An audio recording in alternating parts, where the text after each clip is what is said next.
Hello, I'm Jeff Grimshaw, founder and executive producer of BNN, Bennington News Network. Welcome to the BNN exclusive political series, 5 questions for 5 select board candidates.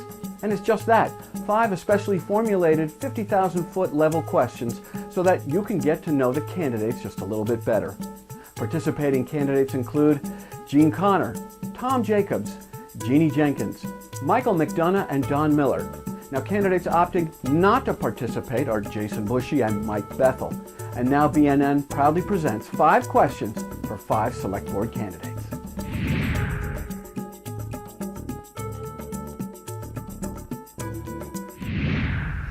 Well, and I guess what I said is I think proactive leadership, proactive is the key word.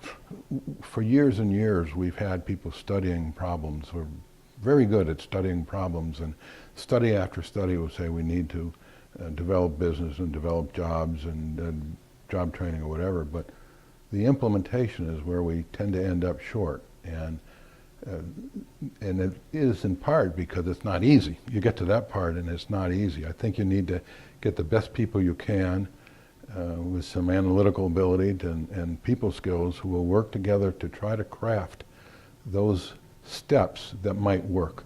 There's no magic answer. It takes work, it takes planning, it takes cooperation, it takes working together. But if we work together, we should be able to, once we identify the goals and our resources, be able to go out and recruit to what we want, to what we need. It's not easy, but it starts by working together. Well, I think that one of the contexts that we have to put the challenges in is one of patience. I don't think our challenges, we know our challenges didn't develop overnight. Some of them are generational. And so, though we might wish to have a 1-year plan that gets us on the other side of the challenges within that 1 year, I think we have to understand that, one, we need to know the challenges. We need to understand why they exist and target ways in which we can address them. And I think that we have in many ways. We have taken significant steps and made significant effort in addressing our workforce challenge.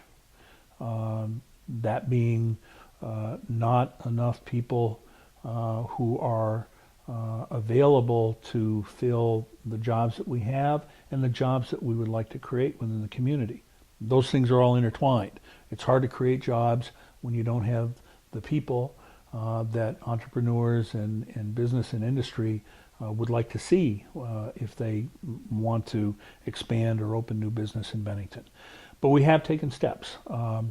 There are educational efforts both through the schools and through outreach to the adult population to begin to get people on that positive track towards education and skill development and technical skill development.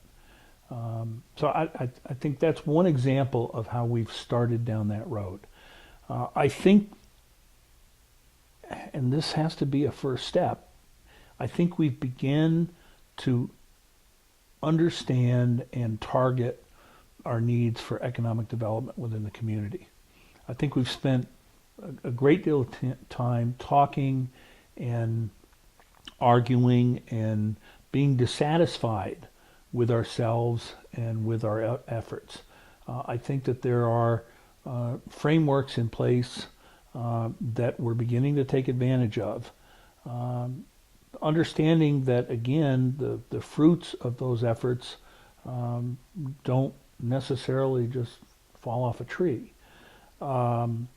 I think a significant focus of that is to the extent that we can, learn the lessons of the industrial loss that we've had here in Bennington and begin to focus attention on the industries and businesses that we do have to ensure that they have the right message and the right signals from us in terms of their place within the community, and to help in any way that we can to support and assist those businesses and industries in possibly expanding here.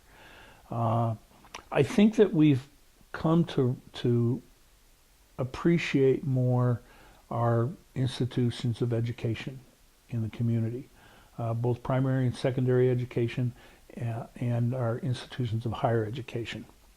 I think, and obviously my involvement with one of those institutions gives me some insight in this respect. I think we've begun to appreciate the importance of our institutions of higher education within the community, and those institutions have begun to realize the importance of the relationship between themselves and the community. And I think all of those institutions are beginning to not only look inward at themselves, but look outward to the community. I think that's a very positive development.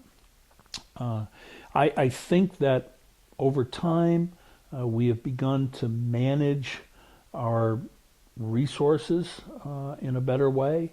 I think that despite our need to keep budgets in line and not place undue burden on the citizenry with taxation, I think that we have made strong progress in support in maintaining and supporting our public infrastructure.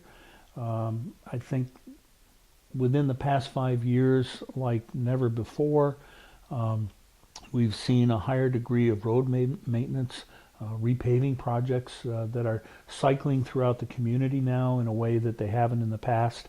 We're taking a much more forward and long-range look at our water and sewer infrastructure, and in those areas, I think that we're on solid footing and solid ground as long as we're able to continue that progression of annual maintenance of those facilities. Gosh, I'm not going to sit here and pretend that I have all the answers, because I don't, and I'm going to have to learn what being a select board member is about. I mean, I know the nuts and bolts, I know what we're responsible for, and you know where our jurisdiction stops and starts, but I'm going to go back to what I said a minute ago. I think we just need to change our mindset and attack things maybe one at a time. Try not to take on too much, but make small changes over the course of time. I think maybe that would be a way to succeed.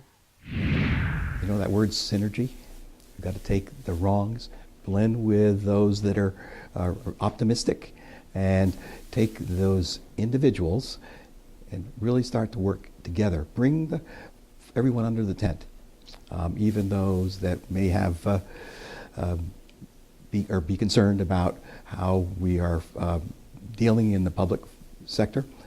So I think it's really important that we have a all inclusive, or at least the invitation to be inclusive to everyone. And that's really what I think is going to be needed, because we're all in this together. In my office, I have a picture of a boat, and it calls for everyone to row together. And if you're not rowing in sequence, then you're not rowing. And we really need that in this community. We all have to get our oars in the water together. I think we need to talk more about what is right in Bennington.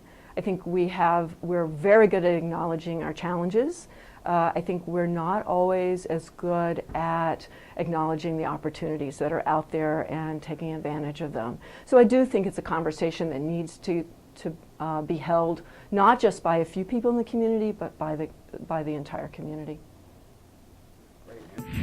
We thank you for watching BNN's exclusive presentation of 5 questions for 5 Select Board candidates. We hope you have had the opportunity to get to know the candidates just a little bit better before the March 1st election. We urge you to exercise your hard-fought right to vote. We urge you to stay close to BNN all election day as we provide exclusive ongoing coverage. Now for BNN, I'm Jeff Grimshaw, and we will see you on Election Day, March 1st.